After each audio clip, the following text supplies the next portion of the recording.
Joseph was born to Jacob in his old age, the beloved son of Rachel, the woman Jacob had waited for, labored for, and cherished above all. From the beginning, Joseph carried the aura of destiny. Jacob, whose life had been full of struggle, saw in Joseph the promise of legacy. Out of love and pride, he wove for Joseph a tunic of many colors, a garment unlike any other, shining with hues of royalty and prophecy. To Jacob it was a gift of affection, but to his other sons it was a banner of jealousy. Joseph dreamed dreams, not ordinary dreams, but visions that shook his spirit. He saw sheaves of wheat in the field, and his brothers' sheaves bowed before his. Another night he dreamed of the sun, the moon, and 11 stars bowing to him. When he told his brothers, their envy burned into hatred. "Will you indeed reign over us?" They mocked. Even Jacob rebuked him, though he pondered these things in his heart. Joseph's dreams were seeds of destiny, but they would first grow in the soil of suffering. One day, Jacob sent Joseph to check on his brothers in the fields near Dothan. When they saw him coming, his colorful tunic blazing in the sun, envy hardened into conspiracy.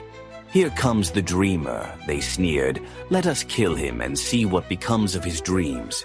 Reuben, the eldest, pleaded for mercy, suggesting they throw him into a pit. Instead, stripping the tunic from him, they cast him into a dry cistern. The dreamer cried for help, but his brothers' hearts were stone. While Joseph languished in the pit, a caravan of Ishmaelite traders passed by. Judah spoke coldly. "What profit is it if we kill him? Let us sell him, and his blood be upon us no more." For 20 silver pieces, Joseph was sold, bound, betrayed, and carried away. They dipped his tunic in goat's blood and brought it to Jacob, who tore his clothes in grief, believing his beloved son devoured by wild beasts. Dragged across the sands, Joseph arrived in Egypt, the land of pyramids, power, and strange gods. He was sold to Potiphar, captain of Pharaoh's guard. Though stripped of freedom, Joseph carried the presence of God. Everything he touched prospered, and soon Potiphar placed him over his entire household. But favor often attracts fire.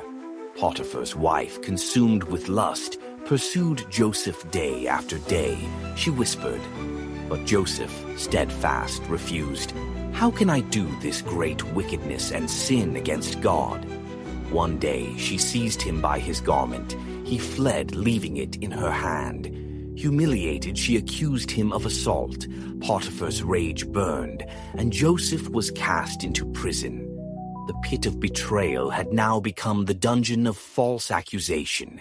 Yet even there, the Lord was with him. The keeper of the prison entrusted him with all the prisoners, for Joseph's faithfulness turned darkness into light. 2 new prisoners entered, Pharaoh's cupbearer and baker. Each dreamed dreams they could not understand. Joseph listened, declaring, "Do not interpretations belong to God? Tell me." The cupbearer dreamed of a vine with 3 branches, budding and bearing fruit, from which he pressed wine into Pharaoh's cup. Joseph said, "In 3 days, Pharaoh will restore you to your position." The baker dreamed of baskets of bread on his head, which birds came and devoured. Joseph declared, "In 3 days, Pharaoh will lift up your head, but from you, not for you, you will be hanged, and the birds will eat your flesh." On the 3rd day, both interpretations came true. Joseph begged the cupbearer, "Remember me when it is well with you." But once restored, the cupbearer forgot, and Joseph remained in the dungeon 2 more years waiting. Then Pharaoh himself dreamed he saw 7 fat cows grazing by the Nile, followed by 7 thin cows that devoured them. He dreamed again, 7 plump heads of grain swallowed by 7 thin scorched heads. Disturbed, Pharaoh summoned magicians and wise men, but none could interpret. The cupbearer, trembling with remembrance, spoke, "Today I recall my faults. There is a Hebrew in prison who interprets dreams." Joseph was hastily brought from the dungeon, shaved and dressed before Pharaoh. Pharaoh said, "I have dreamed, and no one can explain it. I hear you can." Joseph answered humbly, "It is not in me, but God will give Pharaoh an answer of peace." Pharaoh told the dreams, and Joseph declared, "The two dreams are one. God has shown Pharaoh what he is about to do. 7 years of abundance will come, followed by 7 years of famine. Appoint a wise man to store grain, so that Egypt will survive." Pharaoh, struck by Joseph's wisdom, said, "Can we find such a one in whom is the Spirit of God?" He set Joseph over all Egypt, second only to himself. From prisoner to prince in one day, Joseph's destiny was fulfilled. Yet, his story was not complete.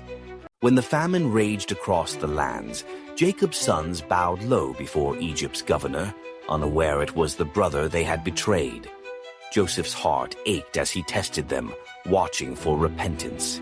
He demanded Benjamin, the youngest, and when Judah offered himself in Benjamin's place, Joseph's spirit broke.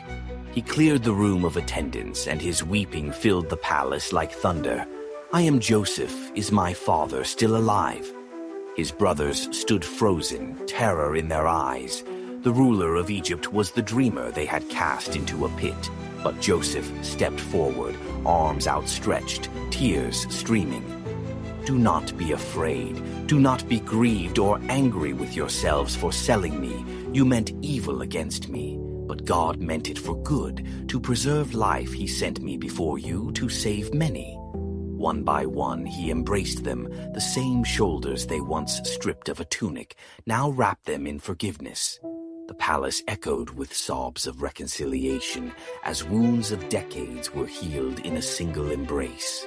When Jacob at last came to Egypt, frail and aged, Joseph fell on his neck and wept.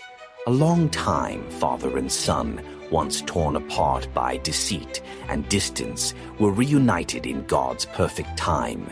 Egypt marveled, for this Hebrew who ruled their land carried a heart greater than their kings.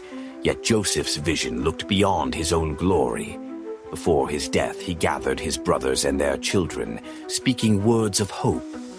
"I am about to die, but God will surely visit you and bring you up from this land to the land he promised Abraham, Isaac, and Jacob. When he does, you shall carry my bones from here."